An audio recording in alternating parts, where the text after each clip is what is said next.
कैसे हैं आप सब। एक बार फिर से आपका बहुत बहुत स्वागत हमारी फंडामेंटल क्लासेस बरेली में। मैं अभिषेक जौहरी आपका स्वागत करता हूं। तो जैसे हमने देख रखा है कि हमारी जीएस की सीरीज बहुत ही तेजी से और लगातार आपके साथ चल रही है। तो उसमें जैसे ज्योग्राफी भी मैं ले रहा हूं और आपका इंडियन पॉलिटी का मैं पार्ट ले रहा हूं जो मैंने पहले शुरुआत करी थी। तो वहां पर उसको आगे बढ़ाते हुए हम पार्ट 3 तक पहुंच गए थे, मौलिक अधिकार तक। उस पर मैंने आपको 2 वीडियोस दी थी। पहली वीडियोस में मैंने आपको फंडामेंटल राइट्स बताए थे। पहले कितने थे? 7। एक संपत्ति का अधिकार अलग हो जाने की वजह से, मतलब आर्टिकल 31 हट गया है, तो अब मौलिक अधिकार कितने रह गए? 6। आप मेरी पिछली वीडियो में देखेंगे तो आपको सारे अधिकारों का जिक्र मिल जाएगा। तो उसके बाद मैंने आपसे कहा था कि एक एक अधिकार को पर आर्टिकल वाइज लेकर हम आपको समझाते चलेंगे। तो देखिए, आज हम जो बात करने जा रहे हैं वो पहले मौलिक अधिकार की बात करने जा रहे हैं। और पहला मौलिक अधिकार जो है वो हमारा क्या है? समानता का अधिकार। समानता का अधिकार, राइट टू इक्विटी। आज हम बात करेंगे, एक एक अधिकार हम आपको लेके चल रहे हैं, भगा नहीं रहे हैं कि जिससे आपकी कोई भी चीज छूटे ना, आप किसी भी लेवल का एग्जाम दे रहे हो। देखिए, आज हम बात करने जा रहे हैं पहले मौलिक अधिकार की, समानता का अधिकार, राइट टू इक्विटी की। तो राइट टू इक्विटी में जो आपके आर्टिकल कवर्स होते हैं वो आर्टिकल्स कवर्स होते हैं आर्टिकल 14 से लेके 18 तक जो है आपका जो है समानता का अधिकार चलता है। मतलब ये कहा गया है हमारे कॉन्स्टिट्यूशन में कि हर सिटीजन्स के साथ या सब निवासियों के साथ कैसा समानता का व्यवहार करना चाहिए। तो पहला मौलिक अधिकार है हमारा समानता का अधिकार, राइट टू इक्विटी। और जो अनुच्छेद 14 से लेके 18 तक आपका इसको शामिल करता है। आर्टिकल 19 से आपका स्वतंत्रता का अधिकार, राइट टू फ्रीडम चालू होगा, वो हम नेक्स्ट वीडियो में देखेंगे। तो सबसे पहले अगर हम बात करते हैं समानता के अधिकार की, तो आर्टिकल 14 के अंतर्गत क्या समानता दी गई है? देखिए, अनुच्छेद 14 में, संविधान के अनुच्छेद 14 में या आर्टिकल 14 में विधि के समक्ष समता की बात करी गई है। विधि के समक्ष समता, मतलब विधि का मतलब, मैंने जैसे आप मेरी पिछली वीडियो देखेंगे तो आप समझ चुके होंगे, मतलब कानून। तो यहां पर यह बताया गया है कि कानून की नजर में सब बराबर है। कानून की नजर में सब बराबर है। तो यहाँ पर विधि के समक्ष समता की बात करिए कि कानून की नजर में सब बराबर है और सबके लिए कानून बराबर है। मतलब जो लॉज बनाए जाएंगे उसमें किसी तरीके का भेदभाव नहीं किया जाएगा। ये कॉन्स्टिट्यूशन को बनाते समय आर्टिकल 14 में कहा गया है। अब यहाँ से ऑब्जेक्टिव आपके क्या बनते हैं? विधि के समक्ष समता में 2 चीजों की बात होती है। एक तो विधि के समक्ष समता और दूसरा विधि का समान संरक्षण। अब ये पूछा जाता है जो विधि के समक्ष समता है, मतलब कानून सबके लिए बराबर है, वो कहां से लिया गया है? तो ये कंसेप्ट आपका विल्टन से लिया गया है। कहां से लिया गया है? विल्टन से। और विधि का समान संरक्षण ये आपका कहां से लिया गया है कि कानून का जो है, सबको कानून की जो है समान प्रोटेक्शन प्रोवाइड है, ये आपका कहां से लिया गया है? यूएसए से। तो ऑब्जेक्टिव आप बनाएंगे तो आपसे ये दोनों क्वेश्चन मिलेंगे। विधि के समक्ष समता कहां से लिया गया है? विल्टन से। और विधि का समान संरक्षण कहां से लिया गया? यूएसए से। तो जब कॉन्स्टिट्यूशन बनाया गया तो उस समय ये कहा गई, दोनों बातें कह तो दी गई कि कानून सबके लिए बराबर है और कानून की नजर में सब बराबर है। लेकिन आप देखते हैं कि हर चीज के कुछ ना कुछ अपवाद होते हैं, कुछ ना कुछ एक्सेप्शन होते हैं। तो यहाँ पर ये कुछ एक्सेप्शन इसके हैं, वो एग्जाम में पूछे जाते हैं कि विधि के समक्ष समता का क्या अपवाद है। तो देखिए, जब आप आगे पढ़ते हुए मेरे साथ चले जाएंगे, राष्ट्रपति में जब हम संघ सरकार पढ़ा रहे होंगे, तो वहां पर एक अनुच्छेद 361 है, आर्टिकल 361। वहां पर राष्ट्रपति को कुछ विशेष छूट दी गई हैं। राष्ट्रपति या राज्यपाल जो होता है उनको कुछ छूटें दी जाती हैं, जैसे उनके पद पर रहते हुए उन पर कोई आपराधिक मामले में कानूनी कार्रवाई नहीं करी जा सकती है। देखिए, 2 तरीके के मामले होते हैं। जब कोर्ट होती है तो उसमें 2 तरीके के मामले होते हैं। एक होता है आपराधिक, क्रिमिनल, और दूसरा होता है सिविल मैटर, जिसको हम बोलते हैं दीवानी मामले। तो क्रिमिनल मैटर में राष्ट्रपति या राज्यपाल के खिलाफ उसके पद पर रहते हुए किसी तरीके से कोई अरेस्ट नहीं कर सकता। जैसे आप कोई क्राइम कर दो तो आपको डायरेक्ट अरेस्ट किया जा सकता है, लेकिन आर्टिकल 361 के अधिकार पे राष्ट्रपति और राज्यपाल को ये स्पेशल पावर दी गई है कि आपराधिक मामले उनके पद पर रहते हुए उन पर आप कोई FIR या किसी तरीके की कोई भी धारा आप नहीं लगा सकते हैं। तो हर आर्टिकल का आप देखोगे कुछ ना कुछ अपवाद भी पूछा जाता है, तो आपसे पूछा जाएगा आर्टिकल 14 या अनुच्छेद 14 का अपवाद संविधान का कौन सा अनुच्छेद है। तो कौन सा अनुच्छेद है? राष्ट्रपति, जहां पर राष्ट्रपति को कुछ स्पेशल अनुमतियां दी गई हैं, कुछ छूटें दी गई हैं। जैसे आपराधिक मामला तो आप चला ही नहीं सकते हो, दीवानी मामले में भी आप जब पढ़ोगे तो उसको कम से कम 14 दिन पहले सूचित करना होता है। दीवानी मतलब जमीन जायदाद के जो मामले होते हैं, और आपराधिक आप समझते हैं जो क्रिमिनल जो होते हैं, मर्डर वगैरह के केस। तो पहला अधिकार जो आर्टिकल 14 है विधि के समक्ष समता, उसमें ऑब्जेक्टिव बन गया विधि के समक्ष समता कहां से लिया गया है? ब्रिटेन से। ब्रिटेन के एक ब्रिटिश राजनीतिक शास्त्री AB डाइसी, उन्होंने ये कंसेप्ट दिया था। और दूसरा है विधि का समान संरक्षण, मतलब कानून की नजर में सब बराबर है, वो कहां से ली गई है? USA से। और आर्टिकल 14 का अपवाद क्या है? आर्टिकल 361, जिसके माध्यम से राष्ट्रपति को कुछ अनुमतियां दी गई हैं। तो ये पहला आपका समानता का अधिकार है। जैसे अभी मैंने आपको CA NRC भी पढ़ा रहे थे, तो मैंने आपको बताया था कि जो शाहीन बाग में धरना हो रहा था, जो प्रोटेस्ट चल रहा था, तो उसमें अनुच्छेद 14 का उल्लंघन बताया जा रहा था कि मतलब मुस्लिम जो कम्युनिटी है, जैसे मैंने बताया था 6 समुदाय को कहा गया है, एक समुदाय को नहीं कहा गया है, तो वो यहाँ पर बात चल रही थी। अब आपको समझ में आ गया होगा। देखिए अब हम दूसरे अधिकार की बात करते हैं, आर्टिकल 15। आर्टिकल 15 जो है वो ये कहता है धर्म, वंश, जाति, लिंग, निवास स्थान या जन्म स्थान, इंग्लिश में बोले तो religion, race, caste, sex, birth place या टाउन प्लेस के आधार पर आप किसी के साथ भेदभाव नहीं कर सकते हैं।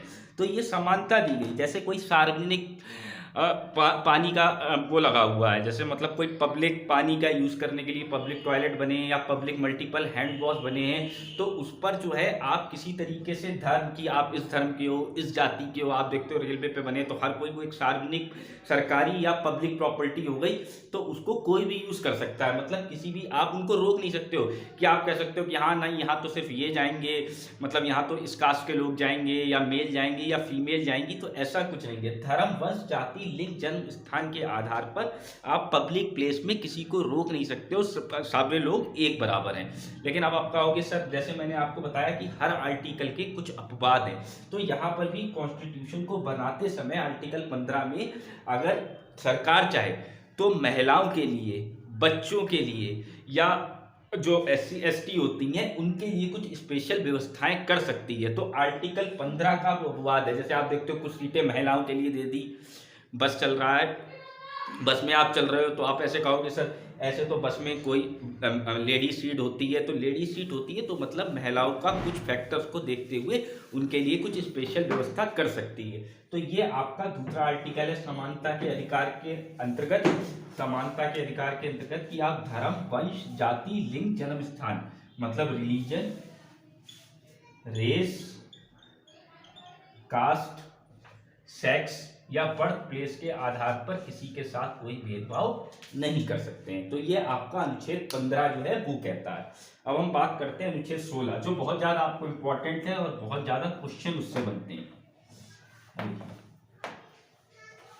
आर्टिकल अगर हम 16 की बात करते हैं तो संविधान का अनुच्छेद आर्टिकल 16 ये कहता है लोक सेवाओं में समानता।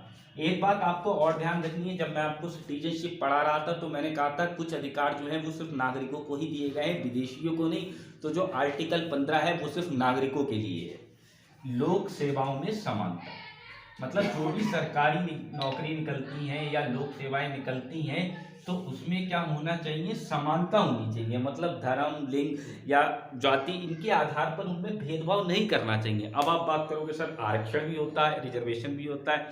हाँ बिल्कुल होता है। तो जैसे मैंने कहा कि जब आर्टिकल 16 बना तो उसके साथ 2 खंड जोड़े गए। एक आर्टिकल 16(3) क्लॉज, मतलब आर्टिकल 16 क्लॉज 3, और एक आर्टिकल 16(4).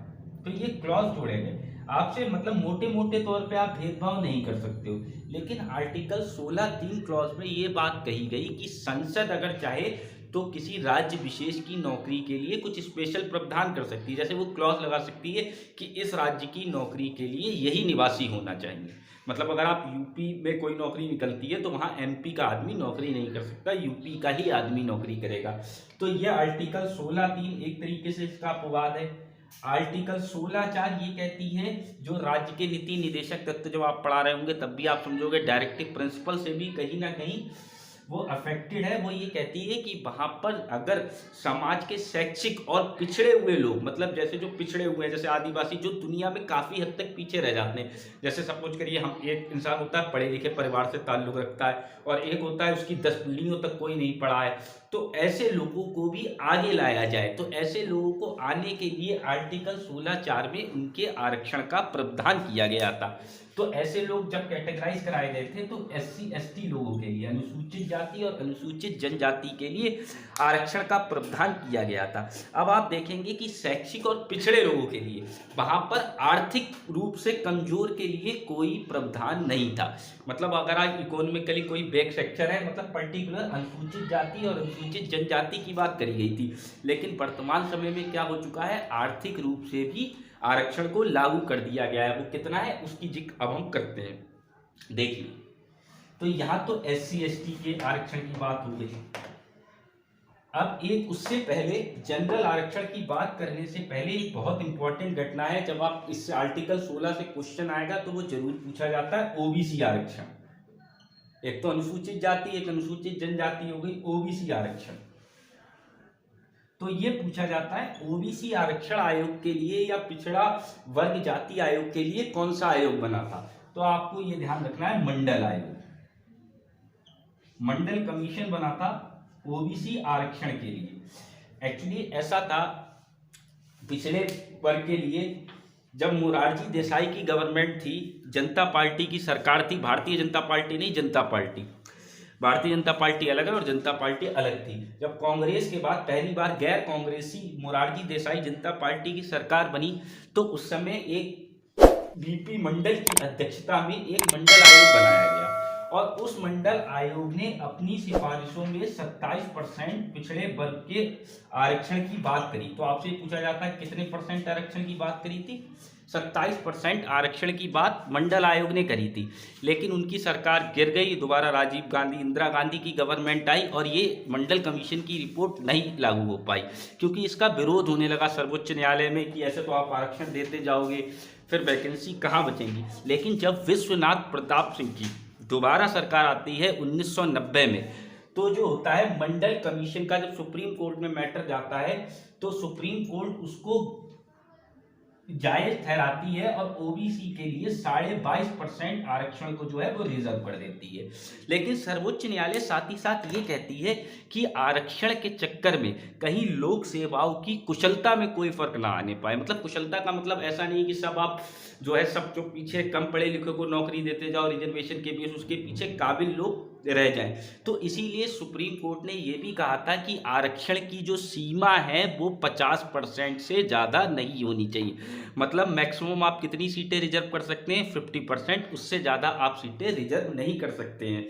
लेकिन अब OBC की जब बात आती है तो OBC में सुप्रीम कोर्ट ने एक भी बार भी ये कहा कि वास्तव में OBC के जिन लोगों को आरक्षण की जरूरत है उनको आरक्षण मिलना चाहिए, जो अपने आप में संपन्न है उनको आरक्षण नहीं मिलना चाहिए। तो इसीलिए जब OBC आरक्षण की बात होती है, जब आप कोई फॉर्म डालते होंगे तो आपको एक पता होना चाहिए, क्रीमी लेयर और नॉन क्रीमी लेयर। OBC में भी 2 कैटेगरी होती है। जब आरक्षण लेना होता है तो क्रीमी लेयर का मतलब हो गया ऐसे लोग जो सक्षम हैं, और नॉन क्रीमी लोग, नॉन क्रीमी पब्लिक है या नॉन क्रीमी OBC है, उनको आरक्षण मिलेगा। तो ये बात मंडल आयोग कहती है। तो ये सारी चीजें OBC आरक्षण से आपके ऑब्जेक्टिव बनते हैं। सबसे इंपॉर्टेंट आप ध्यान रखिए, मंडल आयोग की सिफारिश पे ही OBC आरक्षण हुआ। किसकी गवर्नमेंट में ये बात आई थी, मोरारजी देसाई, और किसकी गवर्नमेंट में लागू हुआ, विश्वनाथ प्रताप सिंह की। कितना आरक्षण मिला 27% में से 22.5%। एक ये पूछा जाता है क्रीमी और नॉन क्रीमी लेयर के लिए, एक ये ऑब्जेक्टिव आपसे पूछा जाता है क्रीमी और नॉन क्रीमी कैसे आप पहचानोगे क्रीमी और नॉन क्रीमी, इसके लिए एक कमेटी गठित हुई थी और उस कमेटी का नाम था रामानंद कमेटी। तो ये चीज जो है वो आपसे पूछी जाती है ओबीसी रिजर्वेशन से रिलेटेड। अब आर्टिकल 16 में जैसे मैंने आपको बता दिया ओबीसी आरक्षण, एससी एसटी आरक्षण। अब सबसे इम्पोर्टेंट इसमें आता है कि जो 14 जनवरी 2019 को लागू हुआ वो था आर्थिक रूप से जनरल, मतलब श्रवण लोगों के लिए या जनरल लोगों के लिए आरक्षण। यहाँ पर ये कहा गया, ये नीति निर्देशक तत्व आर्टिकल 46 को लागू करते हुए यहाँ पर ये बात करी गई कि आर्थिक रूप से भी आरक्षण का प्रावधान किया जाए। कितना आरक्षण? 10%। और इसी की आरक्षण की वजह से 2 आर्टिकल जोड़े गए, वो आपसे ऑब्जेक्टिव में पूछे जाते हैं। कौन से आर्टिकल जोड़े गए? 15(6) और 16(6). तो ये आपको ध्यान रखना है कि आर्थिक आरक्षण में कौन से 2 आर्टिकल जोड़े गए थे, संशोधित हुए? 15(6), 16(6).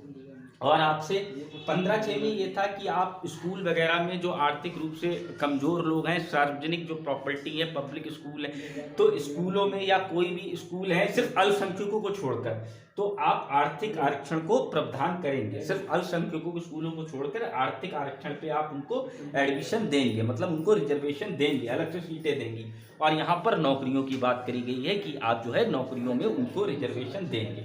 अब सबसे इम्पोर्टेंट चीज ये इसमें पूछी जाती है वो मैं आपको बता दूं यहीं पर।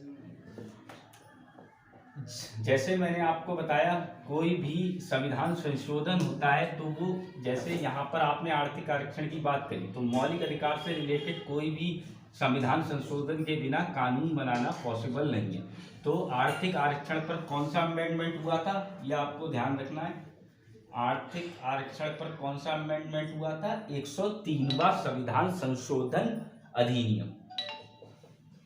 और आपसे पूछा जाए कौन सा बिल था?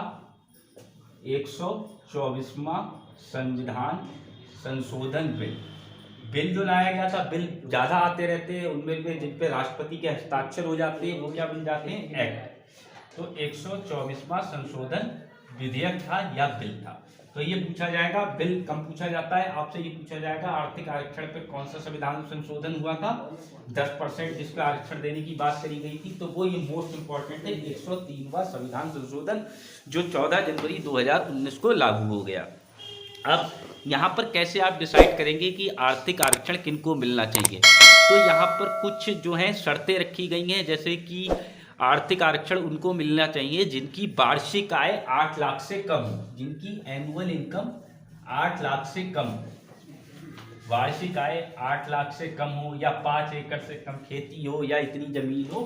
तो ये चीजें आप सबकी आर्टिकल 16 में पूछी जाती हैं। आर्टिकल 16 को अगर एक बार में समझ में ना आए तो वीडियो को पॉज करें, दोबारा सुने, क्योंकि इससे बहुत ऑब्जेक्टिव आपके पूछे जा रहे हैं। आप पिछले पेपर देखेंगे तो इसको समझना बहुत जरूरी है। कोई अगर डाउट है किसी तरीके का तो कमेंट बॉक्स में कमेंट करिए, हम हमेशा तत्पर हैं आपके लिए।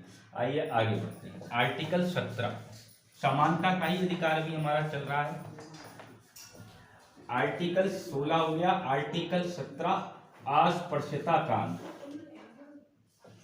अस्पृश्यता कांड ये पढ़ना इसलिए जरूरी है कि छुआछूत पे, जैसे आप पुराना देखेंगे तो छुआछूत के आधार पर जो है किसी के साथ छुआछूत ना हो। मतलब जैसे अरे मैंने उसको छू लिया, उसको छू लिया, पुराने टाइम में ऐसा होता था। बाबा साहब एक सीरियल भी आता है, आप देखेंगे तो उसी लिए अस्पृश्यता का अंत जो है वो एक आर्टिकल लिखा है कि छुआछूत के लिए कानून बनाया गया था, अस्पृश्यता अधिनियम, जो शायद 1955 में मिला था अप्रोक्सीमेट। इसी से रिलेटेड है SC ST एक्ट। तो अगर आपसे पूछा जाए SC ST एक्ट जो लगता है वो कौन से आर्टिकल में उसका प्रावधान है, कौन से अनुच्छेद से प्रभावित है वो कानून? तो अनुच्छेद 17 से। तो अनुच्छेद 17 से ज्यादा क्वेश्चन नहीं आते, बस आपको ये पता होना चाहिए SC ST एक्ट कौन से अनुच्छेद के माध्यम से? अनुच्छेद 17 के माध्यम से। और इसमें क्या है? छुआछूत को बंद किया गया है। अब सबसे आखिरी आर्टिकल आपका जो बचता है आर्टिकल 18 उपाधियों कांड। उपाधियों कांड। अब आप पूछेंगे ये उपाधि क्या होती है? एक्चुअली ऐसा होता है, जैसे आप देखते हैं किसी ने PhD कर ली तो डॉक्टर लगा लिया, या कर्नल, मेजर, ये भी उपाधि होती हैं। और इसी तरीके से जब ब्रिटिश राज था तो जैसे सर लगा देते थे, सर आगे लगा देते, जैसे मान लीजिए किसी को कोई अपने नाम के आगे सर लगाने लगता था, कोई लॉर्ड लगाने लगता था, ब्रिटिश जिसे जो उपाधि दे देते थे, मतलब उपाधि के रूप में यूज किया जाता था। लेकिन जब हमारा संविधान बना तो उपाधियों का अंत हो गया। तो अब संविधान में कहा गया सेना या विद्या को छोड़ के, सेना या विद्या को छोड़कर कोई भी जो है उपाधि धारण नहीं कर सकता है भारतीय नागरिक। मतलब विदेश से कोई सर लगवा के ले आए और वो कहे अपने नाम के आगे सर लगाने लगे, तो वो चीज़ वैलिड नहीं है। वो सिर्फ दो जगह आप उपाधि लगा सकते हो, कहाँ कहाँ, सेना में जैसे मैंने आपको बताया कर्नल, मेजर, और विद्या में जैसे आप विद्या में देखते हो किसी ने पीएचडी कर ली तो डॉक्टर लगा लिया। तो सिर्फ आप दो केसेस में उपाधि लगा सकते हो, सेना या विद्या को छोड़कर आप उपाधि नहीं लगा सकते हो। लेकिन अगर कोई विदेशी भारत सरकार के अधीन काम कर रहा है तो वो राष्ट्रपति की स्वीकृति से उपाधि ले सकता है। भारतीय नागरिक कैसे भी नहीं ले सकता। अगर पूछा जाए कौन ले सकता है, कोई विदेशी जो भारत सरकार के अधीन काम कर रहा है, लेकिन किससे पूछ के, राष्ट्रपति से। अब इसमें आपको ये क्या ध्यान रखने चाहिए, बात रखने वाली ये है, जैसे भारत रत्न मिलते हैं, लेके आते हैं, इस तरीके के जो अवार्ड मिलते हैं तो वो आप पुरस्कार होते हैं, पुरस्कारों की तरह यूज कर सकते हो। आप अपने नाम के आगे नहीं लगा सकते कि भारत रत्न सचिन तेंदुलकर। हमेशा सचिन तेंदुलकर ही रहेंगे, वो उनको एक सम्मान दिया गया है, एक उपाधि के रूप में वो उसका यूज नहीं करेंगे। तो ये समता की ये सारी चीजें अब आप समझ रहे हो किस लिए कराई गई। जैसे मैंने पहले बताया, भेदभाव नहीं होना, छुआछूत नहीं होना, कानून का एक रूप होना, और मतलब कोई इस आदमी स्पेशल ना दिखे। जैसे लॉर्ड, जैसे किसी ने लगा दिया लॉर्ड वेंकटेश, तो लॉर्ड वेंकटेश मतलब अलग से कोई ना दिखे, सब आदमी जो है, सारे नागरिक भारत के एक समान रहे। संविधान बनाने वालों की ये सोच थी। तो ठीक है, ये आपका पहला समता का अधिकार समाप्त होता है। अगले आर्टिकल में जैसे मैंने आपको बताया फंडामेंटल राइट्स बहुत ज़्यादा जरूरी है, एग्जाम में क्वेश्चंस भी बहुत आते हैं। यहाँ पर कोई भी चीज़ मैं आपकी छोड़ नहीं रहा हूँ, इसीलिए धीरे धीरे लेके चल रहा हूँ। अगली बार हम बात करेंगे स्वतंत्रता के अधिकार के लिए। अगर वीडियो अच्छी लगी हो तो इसे ज़्यादा से ज़्यादा शेयर करें, फॉरवर्ड करें और अपना सहयोग देते रहें। Thanks for watching.